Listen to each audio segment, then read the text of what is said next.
Ce sont des statuettes africaines en bronze que l'on retrouve dans les hôtels, les concessions et les salons où elles imposent une présence visuelle singulière.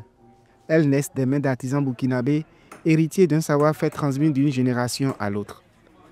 Au village artisanal de Ouagadougou, des hommes poursuivent cette tradition avec une constance qui force l'attention.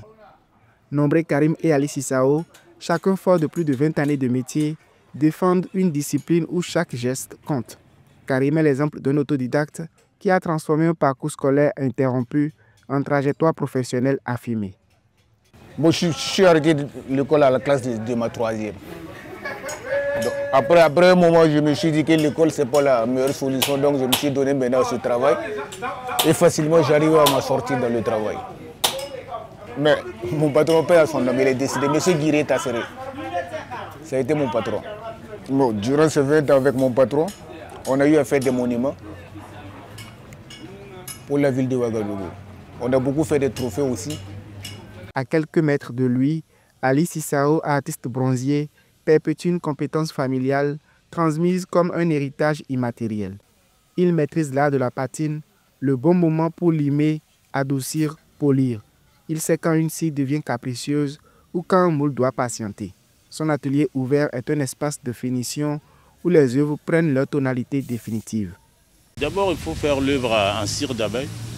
Voilà, donc on ne peut pas... Il faut créer d'abord l'œuvre en cire d'abeille.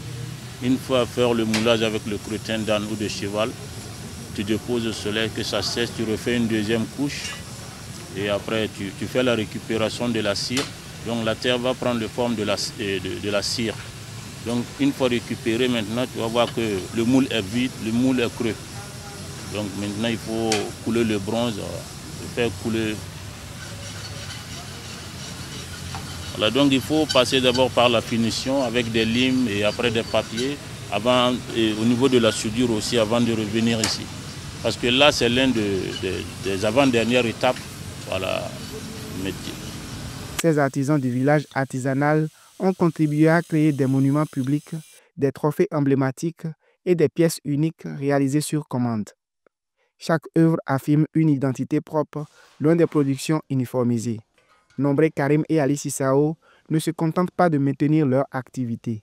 Ils veulent franchir les frontières, entrer en résidence artistique, échanger avec d'autres créateurs et ouvrir leur technique à de nouveaux horizons.